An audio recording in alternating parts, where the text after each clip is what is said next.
Olá pessoal, tudo bem? Sejam todos bem-vindos. Essa é a nossa aula 1, parte 2, onde nós iremos falar sobre o sistema de refrigeração do motor convencional.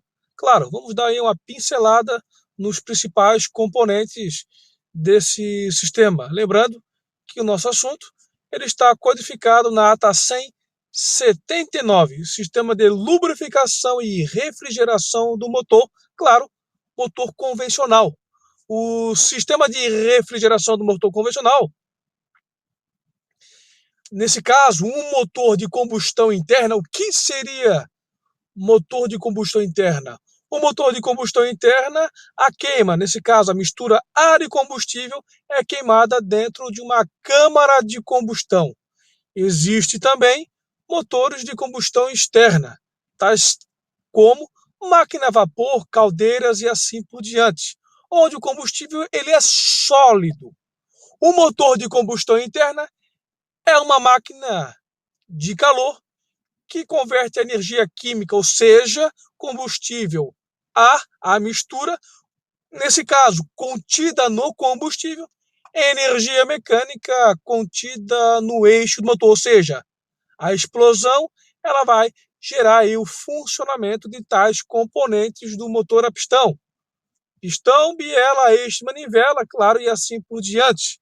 O calor excessivo ele é indesejável em um motor de combustão interna por 3 razões. Veremos. 1. Ele afeta o comportamento da combustão da mistura ar e combustível, ou seja, o motor muito quente, sem métodos, sem meios para resfriá-lo, ou seja, a mistura ar e combustível, a mistura combustível ele poderá, nesse caso, queimar, explodir no tempo, não no tempo correto. Lembrando que o motor a pistão, ele possui 4 tempos e 6 fases. Claro que existe também motores a pistão com 2 tempos e 6 fases. O motor a reação também, ele possui 6 fases, não possui tempo. O motor a reação, a combustão ela é contínua. Falando de calor no motor convencional, refrigeração, as 3 razões, ou seja, a razão 2, nesse caso, ele encurta e enfraquece a vida dos componentes do motor, ou seja, a tal da queimadura, danos, distorções em peças móveis e fixa.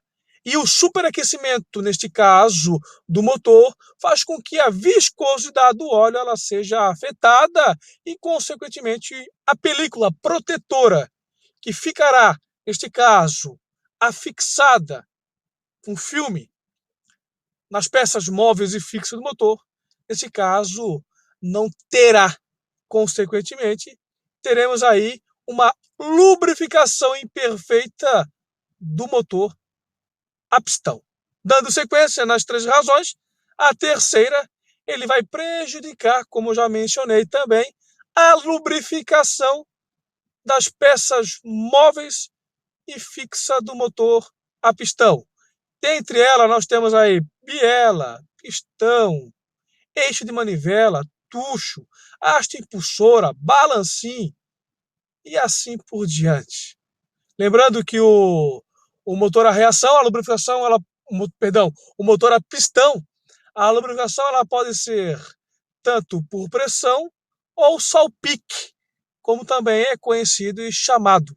A por pressão, ela possui, claro, uma bomba cujo qual vai pressurizar o óleo e vai levar esse óleo nas áreas a serem lubrificadas.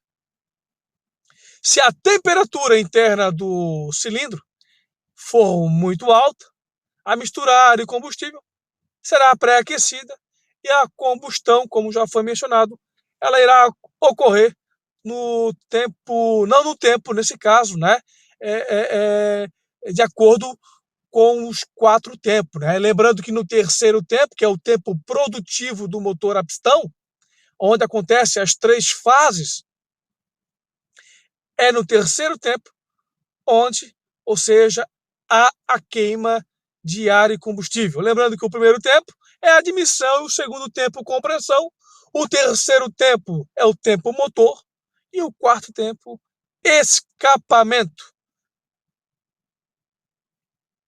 Refrigeração é uma questão de transferência do excesso de calor do cilindro para o ar, mas exige mais do que simplesmente posicionar o cilindro junto ao fluxo de ar. É necessário, claro, né, que os componentes, que as aletas de refrigeração, elas estejam em perfeitas condições. Não poderá ter aí uma certa quantidade de falta, trinca ou qualquer outro tipo de dano.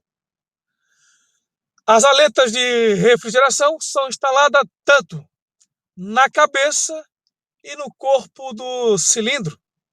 Elas têm a finalidade, claro, de aumentar o contato, nesse caso, de ar para dissipar o calor neste componente. Se uma grande quantidade de aletas de refrigeração for quebrada, o cilindro não poderá resfriar de maneira correta. Teremos aí deficiência na refrigeração. Portanto, o cilindro ele é normalmente substituído quando uma determinada área das aletas estiver danificada. Claro, sempre consultando o manual de manutenção específico. E as capotas e defletoras são utilizadas para forçar a passagem do ar sobre as aletas incorporadas, instaladas na cabeça e no corpo do cilindro. A finalidade, claro, da carenagem tem duas funções. A aerodinâmica, minimizar, ou seja, o arrasto, e claro, né, eficiência térmica. Admitir, ou seja, que o ar ele passe por aquela região do motor convencional para que o ar, nesse caso, entre em contato com as aletas para dissipar o calor tanto na cabeça e no corpo do cilindro. Tubos de injeção são feitos nos defletores de forma a direcionar os jatos de refrigeração na parte traseira dos conectores das velas de ignição de cada cilindro. Lembrando que as velas, claro, não o eletrodo. O corpo da vela, consequentemente, ele receberá, claro, ar para baixar a temperatura deste componente, a vela de ignição. Lembrando que o magneto ele tem a finalidade de passar, ou seja, enviar a corrente, uma alta corrente contínua para as velas e, consequentemente, as velas irão centelhar e, nesse caso, gerando calor. Lembrando que as velas estão instaladas na cabeça do cilindro, consequentemente, claro, na câmara de combustão, na parte interna. E, nesse caso, a refrigeração das velas é para prevenir o superaquecimento tanto da vela como também do encaixe dos cabos de ignição. O modo mais comum de controle da refrigeração, como já foi mencionado, é, neste caso, a utilização de flaps de refrigeração, chamado também de cold flap. Tem a finalidade, claro, né, de abrir e fechar a região cujo qual a seta está passando. Consequentemente, ele vai, nesse caso, é atuado na cabine de comando mecanicamente. Ele abrindo, consequentemente, vai aumentar a refrigeração do motor. É o controle de refrigeração. Há também outros tipos de controles de refrigeração, tais como também, claro, né, utilizar a mistura correta. A mistura correta também, quanto mais combustível, consequentemente, mantém a temperatura do motor, nesse caso, mais baixa.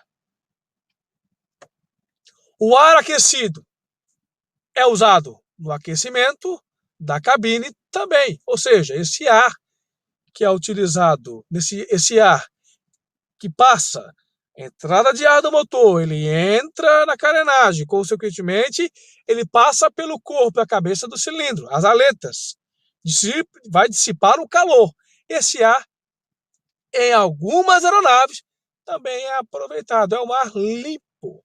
Consequentemente, esse ar ele é aproveitado para o aquecimento, ventilação, aquecimento da cabine de comando e até mesmo algumas aeronaves que possuem dispositivos de degelo, neste caso, o sistema de antigelo. E o capô irá realizar duas funções. Uma delas, formato aerodinâmico. A massa, nesse caso, de ar, passará pelo motor.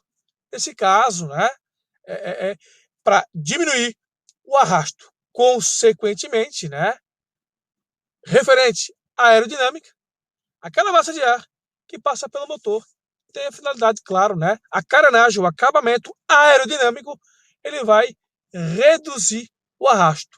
E uma outra função da carenagem, o capô do motor, nesse caso ele forma um invólucro em volta do motor que força o ar a passar em volta entre os cilindros, cabeça e corpo do cilindro, absorvendo o calor dissipado pelas suas aletas.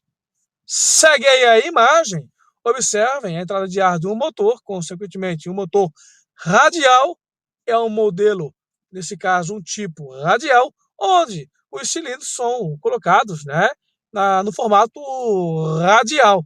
Consequentemente, conseguimos observar a cabeça e o corpo do cilindro e as aletas de refrigeração.